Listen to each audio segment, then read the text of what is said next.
بسم اللہ الرحمن الرحیم۔ السلام علیکم۔ ولایت اکیڈمی کے یوٹیوب چینل میں تمام طلباء کو خوش آمدید۔ امید ہے کہ تمام طلباء خیر و عافیت سے ہوں گے۔ ہمارا آج کا لیکچر فزکس پارٹ 1 کے پہلے چیپٹر میجرمنٹس کا لیکچر نمبر 2 ہے۔ وہ طلباء جو پہلی دفعہ میرا لیکچرز سن رہے ہیں ان سے گزارش ہے کہ میرے چینل کو سبسکرائب ضرور کریں اور ساتھ بیل آئیکن کا بٹن دبائیں تاکہ ہر نئی آنے والی ویڈیو بر وقت آپ تک پہنچ سکے۔ عزیز طلباء، آئیے اب چلتے ہیں اپنے آج کے لیکچر کے آبجیکٹیوز کی طرف۔ ہمارے آج کے لیکچرز کے 2 آبجیکٹیوز ہیں، ایررز اینڈ انسرٹینٹیز، اور سیکنڈ ون جو ہے سگنیفیکینٹ فگرز۔ ان دونوں آبجیکٹیوز کو ہم آج کے لیکچر میں بڑی ڈیٹیل کے ساتھ ڈسکس کریں گے۔ عزیز طلباء، آئیے اب چلتے ہیں اپنے آج کے پہلے آبجیکٹیو یعنی ایررز اینڈ انسرٹینٹیز کی طرف۔ جیسا کہ پچھلے لیکچر میں نے آپ کو بتایا تھا کہ فزکس ایک ایکسپیریمنٹل سائنس ہے اور ایکسپیریمنٹل سائنس میں ہمیں میجرمنٹ سے واسطہ پڑتا رہتا ہے۔ All physical measurements are uncertain are imprecise to some extent. اس سے مراد ہم یہ لیتے ہیں جتنی بھی میجرمنٹس ہیں، فزیکل میجرمنٹس ہیں، وہ کسی نہ کسی حد تک غلط اور غیر یقینی ضرور ہوتی ہیں، اور کسی بھی میجرمنٹ کے اندر سے تمام ممکنہ غلطیوں، ممکنہ ایررز کو اور غیر یقینیت کو، انسرٹینٹیز کو نکالنا ہمارے لیے انتہائی مشکل ہو جاتا ہے۔ عزیز طلباء، جیسا کہ پچھلے لیکچر میں نے آپ کو بتایا تھا کہ فزکس ایک ایکسپیریمنٹل سائنس ہے اور ایکسپیریمنٹل سائنس میں ہمیں میجرمنٹ سے واسطہ پڑتا ہے۔ All physical measurements are uncertain are imprecise to some extent. جتنی بھی فزیکل میجرمنٹس ہوتی ہیں وہ کسی حد تک غیر یقینی اور غلط ہو سکتی ہیں۔ کسی بھی فزیکل میجرمنٹ میں سے مکمل طور پر انسرٹینٹی اور ایررز کو ریموو کرنا ہمارے لیے انتہائی مشکل ہوتا ہے۔ کسی بھی فزیکل میجرمنٹس میں ایررز کی بہت سی وجوہات ہو سکتی ہیں، لیکن ہم یہاں پر صرف 3 انتہائی اہم وجوہات کو ڈسکس کریں گے۔ سب سے پہلی وجہ نیگلیجنس اور inexperience of a person. Negligence سے مراد غفلت، کوتاہی، لاپرواہی، اور ان ایکسپیرئنس سے مراد ناتجربہ کاری ہے۔ اگر کوئی فرد جو میجرمنٹس کر رہا ہے وہ غفلت سے اور ناتجربہ کاری سے کام لے رہا ہے تو لازمی طور پر اس ریڈنگز میں ایرر شامل ہوں گے۔ دوسری انتہائی اہم وجہ فالٹی آپریٹس۔ آپ کسی ایسے آپریٹس کا استعمال کر رہے ہیں جو کہ میجرمنٹس کے لیے بالکل موزوں نہیں ہیں، تو اس وجہ سے بھی آپ کے میجرمنٹس کے اندر ایررز شامل ہو سکتے ہیں۔ تیسری وجہ ان اپروپریٹ میتھڈ اور ٹیکنیک۔ آپ کسی ایسی نامناسب طریقہ کار کا استعمال کر رہے ہیں جو کہ میجرمنٹ کے لیے بالکل بھی موزوں نہیں ہے، تو اس وجہ سے بھی آپ کی میجرمنٹس کے اندر ایررز شامل ہو سکتے ہیں۔ عزیز طلباء، there are 2 major types of errors. Number 1 random errors, number 2 systematic errors. سب سے پہلے ہم random errors کو ڈسکس کرتے ہیں۔ random errors occur when repeated measurements of the quantity gives different value under the same conditions. اس سے مراد ایک ہی قسم کے حالات میں جب آپ میجرمنٹس کر رہے ہیں تو آپ کے پاس مختلف ویلیو حاصل ہو رہی ہیں۔ It is due to some unknown cause. Random errors کی وجوہات ہمیں معلوم نہیں ہوتی۔ And taking average can reduce the effect of random error. اس سے مراد آپ اس کوانٹٹی کی بہت سی میجرمنٹ کریں گے اور ایوریج ویلیو لے کے رینڈم ایررز کے ایفیکٹس کو کم کیا جا سکتا ہے۔ عزیز طلباء، آئیے اب ہم ڈسکس کرتے ہیں سسٹمیٹک ایررز کو۔ سسٹمیٹک ایررز کا تعلق انسٹرومنٹس کے ساتھ ہوتا ہے اور سسٹمیٹک ایررز ایک ہی میجرمنٹ کی بہت سی مختلف ریڈنگز ہمیں دے رہے ہوتے ہیں۔ سسٹمیٹک ایررز کسی نہ کسی قانون یا قاعدے کے تحت شامل ہوتے ہیں۔ ان میں ایک سب سے بڑی وجہ زیرو ایرر بھی ہو سکتا ہے۔ سسٹمیٹک ایرر کی ایک اور بڑی وجہ پور کیلیبریشن آف انسٹرومنٹس، یعنی کہ وقت کے ساتھ ساتھ آپ کے انسٹرومنٹس کی کیلیبریشن نہیں کی گئی۔ اب فزیکل میجرمنٹس میں سسٹمیٹک ایرر لازمی طور پر شامل ہوں گے۔ سسٹمیٹک ایررز کی ایک اور سب سے بڑی وجہ انکریکٹ مارکنگ، پہلے بھی جیسے مثال سے وعدہ کیا ہے، اگر آپ کے میٹر رولز سے مارکنگز ختم ہو جاتی ہیں تو آپ اس سے ٹھیک طریقے سے میجرمنٹ حاصل نہیں کر سکتے۔ Systematic errors can be reduced by comparing the instrument with another which is known to be more correct۔ اس سے مراد یہ ہوتی ہے کہ سسٹمیٹک ایررز کو کسی ایسے انسٹرومنٹ کے ساتھ ریپلیس کر کے ختم کیا جا سکتا ہے جو بہت زیادہ صحیح ہو۔ یہ بات بتانا انتہائی ضروری ہے کہ سسٹمیٹک ایررز میں کوئی نہ کوئی کریکشن فیکٹر لازمی شامل ہوتا ہے، اور ایک کریکشن فیکٹر زیرو کریکشن کا بھی ہو سکتا ہے۔ کریکشن فیکٹرز پازیٹیو بھی ہو سکتے ہیں اور نیگیٹو بھی ہو سکتے ہیں۔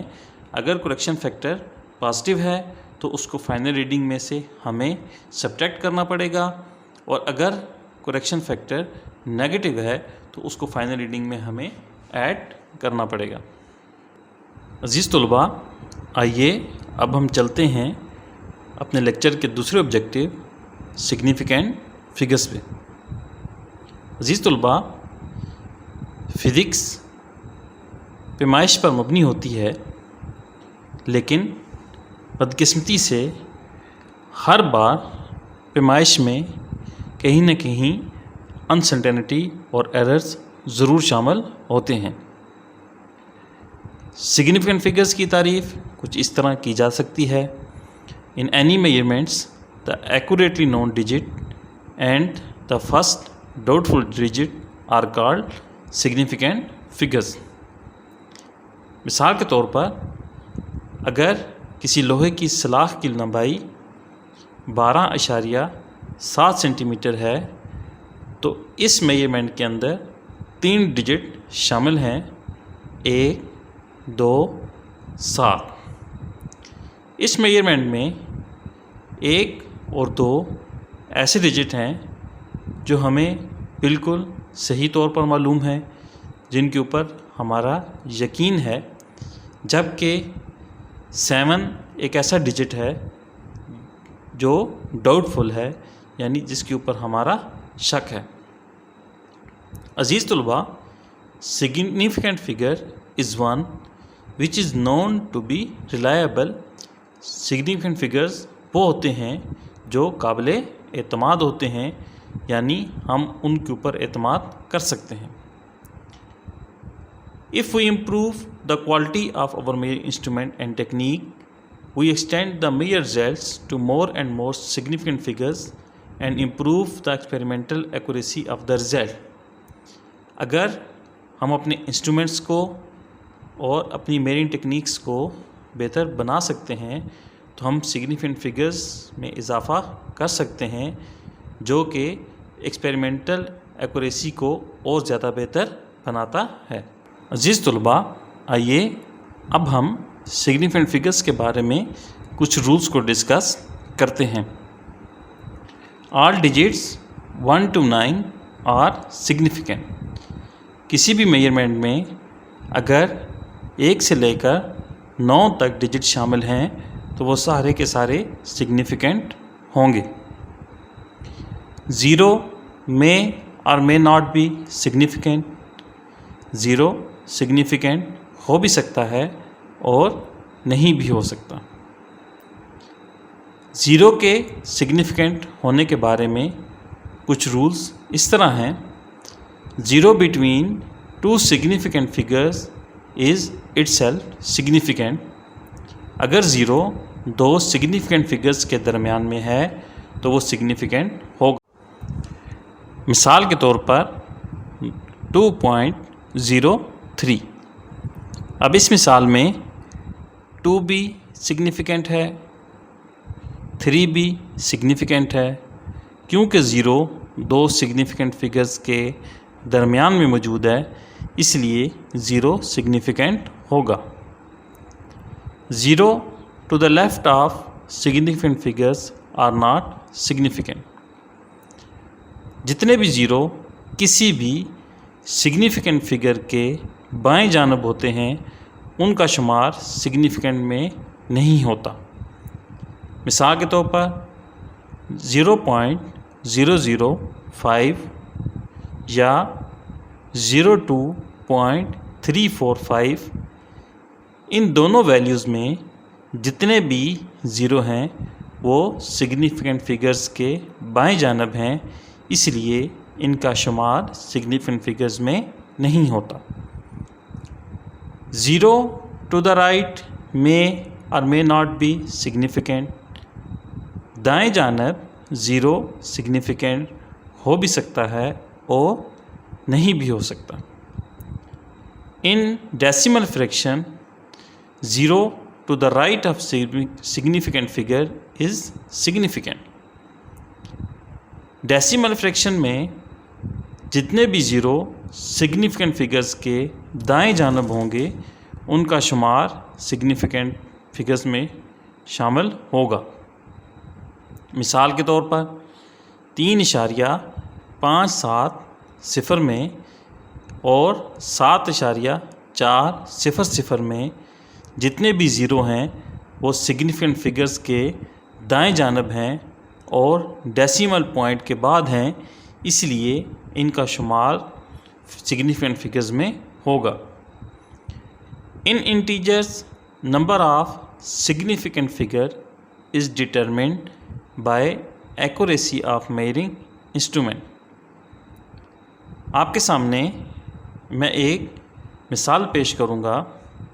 اگر ہمارے پاس کوئی ایسی چیز ہے جس کا وزن 8000 کلو گرام ہے اور ہمارا میئرنگ انسٹرومنٹ زیادہ سے زیادہ 1 کلو گرام تک میئر کر سکتا ہے، تو پھر اس چیز کی ٹوٹل پیمائش کرتے وقت ہمیں 8000 مرتبہ ریڈنگ لینی پڑے گی، تو سارے کے سارے 0 سگنیفیکنٹ میں شمار ہوں گے۔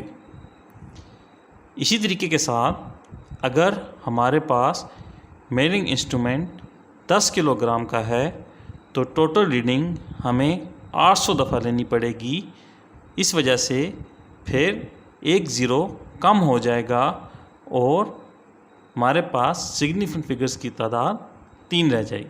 عزیز طلباء، when a measurement is recorded in scientific notation or standard form, the figure other than the power of 10 are significant۔ جب بھی کسی میئرمنٹ کو ہم سائنٹیفک نوٹیشن یا اسٹینڈرڈ فارم میں ریکارڈ کرتے ہیں تو 10 کی طاقت کے علاوہ جتنے بھی فگرز ہوتے ہیں وہ سگنیفیکنٹ میں شمار ہوتے ہیں۔ اسی طرح پری فکسز کا شمار سگنیفیکنٹ میں نہیں کیا جاتا۔ In multiplying and dividing keep number of significant figure in the product اور quotient not more than that contained in the least accurate factor۔ نیچے دی گئی ایک مثال میں 2 رقمیں آپس میں ضرب اور تقسیم ہو رہی ہیں، لیکن کم سے کم سگنیفیکنٹ فگر والی رقم 3.64 ضرب 10 کی طاقت 4 ہے، لہٰذا آپ کا جواب بھی 3 سگنیفیکنٹ فگرز تک ہونا چاہیے۔ کیونکہ اس مثال کا جواب انتہائی زیادہ ہے، اس لیے اب ہم اس کو راؤنڈ آف کریں گے۔